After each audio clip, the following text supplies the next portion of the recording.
I'm Marine Corporal Steven Bultje. I was wounded in Afghanistan in March of 2011. I was struck by an IED, ended up losing my leg, and had a mild TBI. A big part of why I wanted to serve was just to be a part of that, to kind of see how I measured up in a combat situation, kind of that warrior mentality a little bit. I was on a ridge. We had really good depth on a compound that we were having a lot of other guys get hurt from. As we were coming down off the ridge on that patrol back is when I ended up getting hit by an IED. We're just kind of walking a patrol, and next thing I knew, I was laying on my back. Kind of just had that mentality of, oh, another IED. Oh man, this time it's me. Day one, they gave me the decision, do you want to amputate, do you want to keep it? My mentality was, if there's an option to keep it, let's keep it. Let's, do everything we can to be successful in that regards. I ended up having a total of 19 surgeries. All the fusions had started to fall apart, which seems as kind of an inevitable problem a lot of guys have.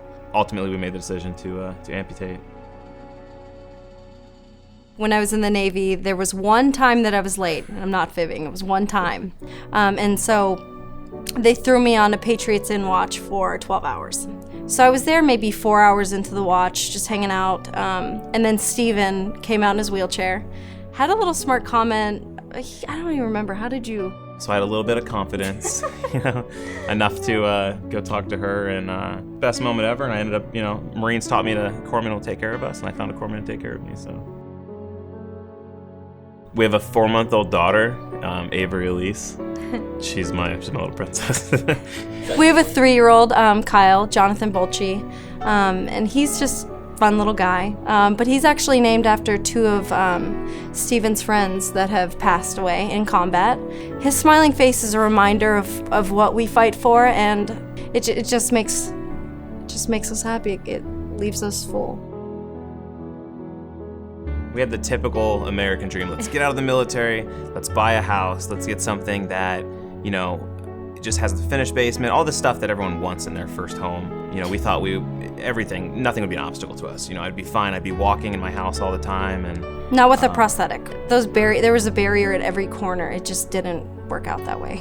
A big thing with me in our current house now is when I'm having problems and I'm struggling with my house, I'm battling my house, it affects me upstairs, and I think, to have that one great barrier just knocked down, it's crucial.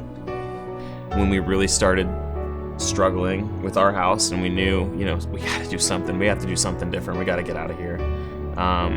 We looked at the other organizations out there that donate homes, and those homes are nice, but they're not accessible in the way that Homes for Our Troops homes are. I'm looking forward to the fact of getting out of the bed, getting in my wheelchair, going to the bathroom. Nothing hard there, just super simple, but it's a huge luxury that we don't have right now. Being able to go to the kitchen and get a glass of water in the middle of the night, it sounds like such a simple thing to get that happy about, but it's a big deal to us. And I'm excited that he's gonna be able to prepare meals if he's in the wheelchair, go ahead, get things from the fridge, simple things like that. Be able to do laundry on his own. These independent tasks that, people take for granted every day. We're looking forward to that freedom that comes with that, and the happiness that it, taking care of our children together. To not have a mortgage would mean that we could provide that much more for our family. Yeah, no, I think a mortgage-free home, it gives freedom where there wouldn't have been. Basic tasks, things that it improves the quality of life for Steven and others like him so much that it's almost hard to put into words. I found a really, really deep interest in urban planning. I'm graduating actually coming up here pretty soon, next fall, and looking forward to getting an advanced degree later on and working and doing something I feel passionate about, and moving on to the next phase of my life. Homes for Our Troops is a miracle to us. It's granting us so much to move forward with our life. And Homes for Our Troops from the beginning, from the first contact, has just been family. It's been warmth, love, acceptance, just everything. It's an amazing community. It's everything.